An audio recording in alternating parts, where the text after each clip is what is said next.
A WWE trainee is under investigation for assault. Plus, there was an AEW title change at Fyter Fest last night, and a former ROH champion has made their AEW debut. It's all in the wrestling news right now. AJ Ferrara, who signed to WWE as part of their Next in Line initiative back in December of 2020, is facing some serious assault allegations today. Adam's got more on that. Stillwater Police in Oklahoma releasing the following media alert yesterday. Stillwater Police Department responded to a report of an assault of an indecent nature that occurred within their jurisdiction. The suspect in the case has been identified as Albert James Ferrari Jr. The case is currently under investigation by our Criminal Investigations Unit. Once the investigation is complete, the case will be submitted to the Payne County District Attorney's Office for consideration of filing charges. So right now, charges have not been filed. The investigation has just begun. Now, in the wake of these allegations, the Oklahoman has reported that Ferrari has been dismissed from Oklahoma State University. It was there where he was an NCAA competitor until just the other day. Pistols Firing is the Oklahoma State sports blog, and they report that an accumulation of issues has led to Ferrari's departure, the most noteworthy being around this case, where a Stillwater woman has filed a protective order against Ferrari. A statement has been issued by Derek Chance, who is Ferrari's attorney, saying the allegations against AJ are false. It is unfortunate that a student athlete can become a target primarily because of their status as an elite athlete. AJ is cooperating with law enforcement and is confident that the truth will come out. He appreciated his time at Oklahoma State, but he and the university mutually agreed that a change was appropriate. WWE so far haven't released any sort of statement. I would suggest, because of the fact that he's a signee on the NIL program, that they probably won't do so. He isn't like a fully fledged WWE superstar or anything like that. So I imagine they'll keep pretty quiet about it, but we will keep you updated on the story as we hear more. Now on to AEW Fyter Fest that took place last night. Their annual 2-week tribute to a event that didn't take place randomly, because that's Wes. No, not W. That's what they need. Maybe that's the next one. No, it's last night, a noteworthy night, because we've got new World Tag Team Champions in AEW, haven't we, Adam Pacitti? Bloody do. It's about bloody time. Swerve and Our Glory capturing the tag titles, defeating the Bucks, Powerhouse Hobbs and Ricky Starks in a triple or nothing match. When Keith Lee first joined AEW, I thought, like, straight away, boom, single star. They're gonna do him right after some dodgy booking in WWE.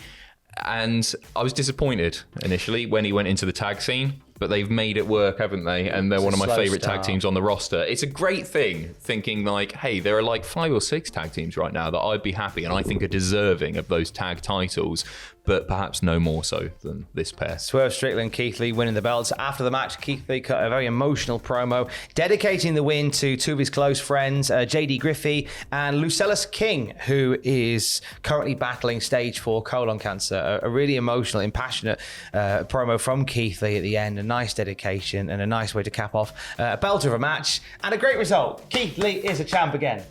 And Strickland. Swerve's in there as well. I love Swerve. But he's your boy, isn't he? Keith Lee's your boy. Keith Lee's my boy. That popped up on, I can't remember where I saw it the other day. It would have been like a Facebook memory or something when they played the song at NXT. How when they cool played was that? Take You Forget About Keith on NXT. That was a moment I felt like I truly arrived. Like Keith Lee and Swerve Strickland did last night on Fyter Fest. Top staff from AEW missed out on Fyter Fest. Dustin Rhodes tweeting, "Not at Fyter Fest. I'm super sick at home, but tune in to TBS." Get well soon, Dustin. Get well soon. Say about that, but get well soon. You know what? I bloody love Dustin Rhodes in AEW. I think he's been good value, and still to this day, my favorite AEW match, and I think it's going to be one that's going to be so difficult to top, is Dustin Cody. Yeah. Obviously, it wasn't the best in-ring work in AEW. It wasn't bad or anything like that. It was still really, really enjoyable.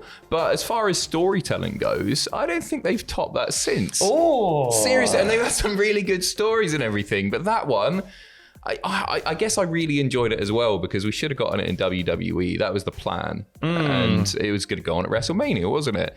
And then they had that. It wasn't a stinker, but it wasn't grand either. The pay-per-view before, I think it was, and it didn't happen. So for them to go out there and be like, hey, Cody's this now, and Dustin has still got it. Clap.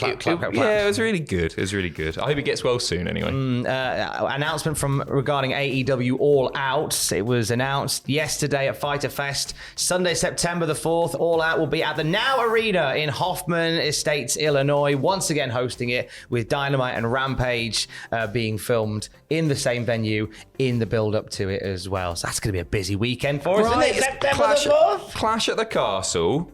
And then you got that the day after as well. It's a very, very busy weekend. Looking forward to it, though. Oh, yeah. Looking forward to it. Straight into my veins. All Out and Clash at the Castle. It's going to be a lovely time had by all. We'll end on a little cheeky Dark Elevation spoiler. If you don't like Dark Elevation being spoiled for you, this is probably a nice little hopping off point. Stay safe and love you bye. You're number one in Adam's book. A former ROH Pure Champion, John Walters, rocked up, making his debut on Dark Elevation for AEW in a losing effort to Tony Nese. But nice to see John Walters there. He was an ROH mainstay from like 03 to 05. I think I've seen properly maybe 3 matches. I'm not especially familiar with the work of John Walters, and I'm not going to pretend to be either. Well, but what I did see was very good. Let's get you familiar with the work of John Walters in a little quiz that I've invented called John Walters or Non-Walters. Dun, dun, dun, dun, dun, dun, dun. Gonna give you some facts about John Walters that may be true or false. If they are true, you say John Walters. If they are false, you say Non-Walters. Got it. You got it. John Walters was one of the Undertaker's druids at WrestleMania 20. John Walters or Non-Walters? There are a lot of them. John Walters. John Walters. Go on, here we go. Good start. John Walters was suplexed over the guardrail by Scott Steiner in 2005. John Walters or Non-Walters? John Walters. That's a Non-Walters. Oh, you bastard. Made that one up.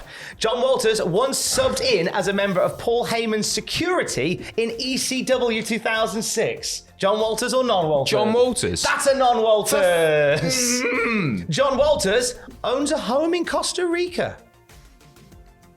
Not with Ring of Honor 2003 to 2005 money, surely. I'm going to bollocks to it. John Walters. It's a John Walters. John Walters is also a qualified estate agent.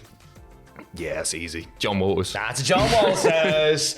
John Walters spent 5 years working as a postman in Ontario, Canada. John Walters or Non-Walters? I don't know where he's from originally. I think that's a John Walters. That's a Non-Walters. Made that one up. And final John Walters. John Walters trains shelter dogs. Right. I'm balancing up how many John Walters and how many Non-Walters we got. I'm going to say that's a John Walters. That is a John Walters. Is that 3-3? Well done. You did well. The I need to scrub up. I need to scrub up on my John Walters. Scrub up on John Walters. For future reference. And now you have as well. There'll be more wrestling news throughout the day at cultaholic.com. I'm on Twitch at lunchtime. I'm going to play all of Sonic Origins. That's going to be a good day. Is that a 2D one or a 3D one? 2D. It's the best ones. It's the 2D ones. So, I've got that. That was free on PlayStation a while back. Was it? Yeah. No, not Sonic Mania. That's Sonic Origins is a re-release of all the original Sonic games, but they're all you're going to do all 3. They're all merged together. Oh, I think it's 4 actually. It's 1, 2, Sonic CD and Sonic and Knuckles, all together. I reckon I can smash it in one sitting. Bollocks. We're going to find out. £5 on the table right now. Well, I would if I had £5 on the table. Twitch.tv. We don't pay him. /Cultaholic to join me from midday today, British summertime. Anything you want to plug? You lucky thing. Stay safe. Stay safe. Love you. Bye.